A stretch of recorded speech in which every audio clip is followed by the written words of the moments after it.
Assalomu alaykum hurmatli obunachilar, bizani kuzatib borayotganlar. Bugungi obzorimizda 307 sotuv yer uchastkasiga ega bo'lgan uy-joy, binoni umumiy kvadraturasi 350 kvadrat, xonalari soni 6 ta. Va undan tashqari bitta katta hol qismi bor. 3 ta qavatdan iborat bo'lgan bino ko'tarilgan, podol birinchi va ikkinchi qavat imoratgacha bo'lgan masofada chap taraf va o'ng tarafimizda yashil hudud uchun ajratilgan joylari bor. Hovliga kirish uchun alohida darvoza va alohida eshik o'rnatilgan. Tepasi naves va navesda yarmida yozgi oshxona joylashgan.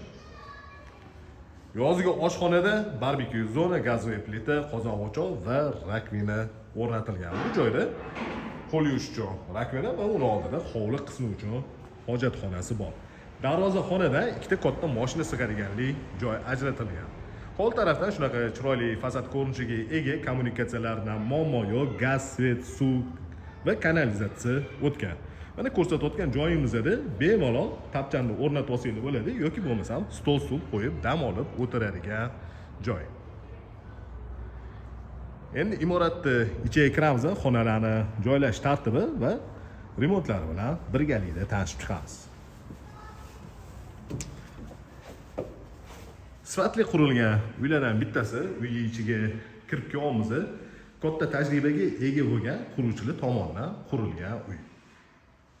Imorat ichiga kirishimiz bilan kattagina hol qismi bor. Panoramik oyna romlari oldi hovliga qaragan.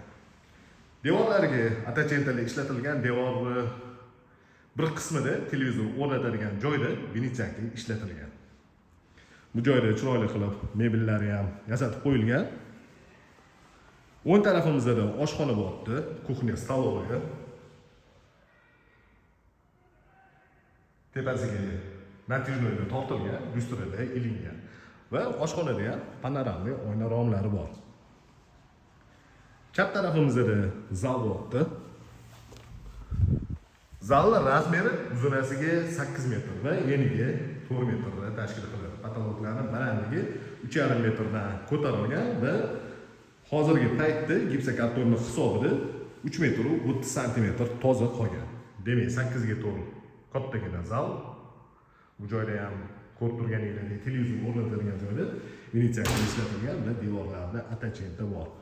Qo'shni devordan 1,5 metr tashab imorat ko'tarilgan. Orqa hovlining ko'rinishi bo'ldi. Bu joyda traplari ham bor. Yomg'ir, qor yog'adigan bo'lsa, shu trap orqali kanalizatsiyaga chiqib ketadi.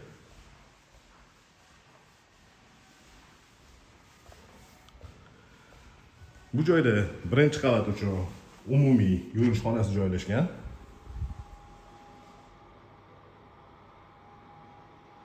Unitaz, bide, vanna va rakvina o'rnatilgan. Har bitta qavat uchun alohida elektr shitlar yig'ilgan. Ko'rsatayotgan joyimizda to'qli polli regulyatorlari joylashgan. Mehmonlar uchun ajratilgan yotoqxonaning ichiga kirib kelamiz. Bu xonaning razmeri uzunasiga 5 metr va eniga 4 metrni tashkil qiladi. Xonada katta bo'lib tushgan, asosan razmeri 5 ga 4. Demak, birinchi qavatda hol bo'ldi. Oshxona, zal, mehmonlar uchun ajratilgan yotoqxona va bitta sanuzel. Endi imoratning ikkinchi qavatiga ko'tarilamiz.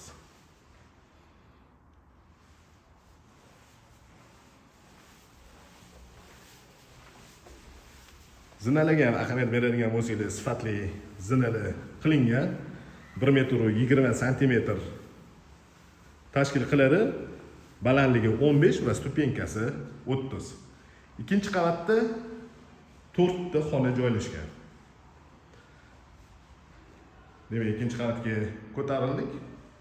O'ng tarafimizda ikkinchi qavat uchun umumiy sanuzel. Mana shunaqa ko'rinishda. Kir yuvish mashinasi uchun ham shu joyda joy ajratilgan. Yaqinlashib ko'rsataman.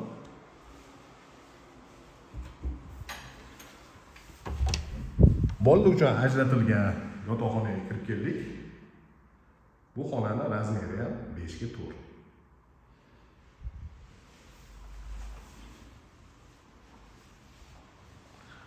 To'g'ridan balkon qismiga chiqiladi.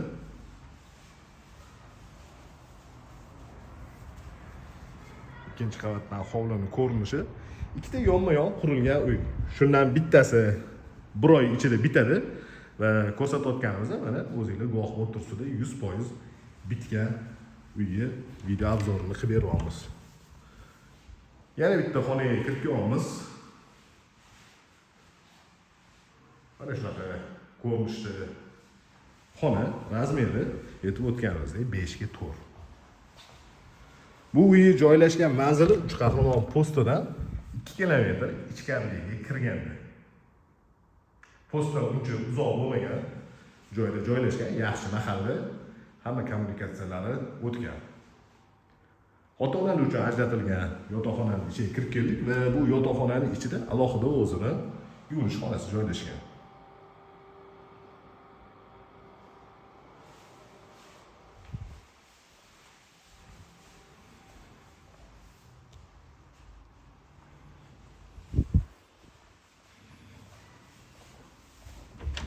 İkinci qavatda joylashgan 4-xona.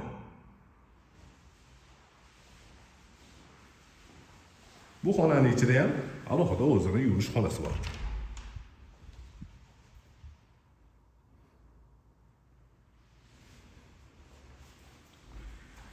Demak, ikkinchi qavatda 4 ta xona, 3 ta sanuzel bo'ldi. 3 ta sanuzeldan ikkitasi yotoqxonalarning ichida joylashgan va bittasi ikkinchi qavat uchun umumiy yuvinish xonasi sifatida ishlatiladi.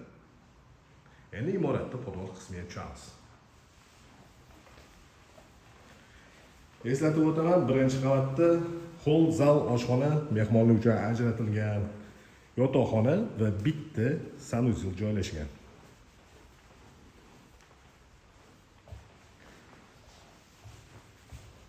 Imoratni podval qismiga tushib kelamiz.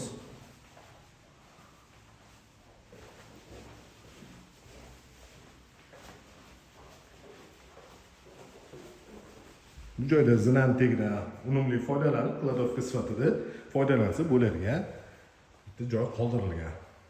Podvalga tushishimiz bilan o'ng tarafda kotelni joylashgan, двухконтурный sifatli kotel, Lamborghini brendiga tegishli. Bu joyda suv uchun yo'nqiz doim zapasda turadi. Расширительный bak, alohida avtomatikalari o'rnatilgan va vagonli nasosi bor. Bu joyda mana podvalni ko'rinishi. Podvalning hamma joyiga ko'plik bo'lib o'tkazilgan. Undan tashqari полноценный oyna rom o'rnatilgan. Qish paytlari, sovuq paytlari issiqqina bo'ladi va yozgi paytlari oynani ochib qo'ysa ham muzdagina bo'lib turadi. Demak, bu ko'rsatgan uyimizni Uchqahramon postidan 2 kilometr ichkariga kirganda joylashgan yaxshi keng ko'chada hamma kommunikatsiyalari bor. 307 sotuv yer uchastkasiga ega bo'lgan uy-joy, binoni umumiy kvadraturasi 350 kvadrat, xonalarning soni 6 ta bo'ldi va qo'shimcha yana bitta hol qismi. Imoratda tegi podval. Bu uy narxini описаниеga yozib qo'yamiz. Joyga qiziqadiganlar 99 856 70 80 raqamiga bemalol murojaat qilishingiz mumkin.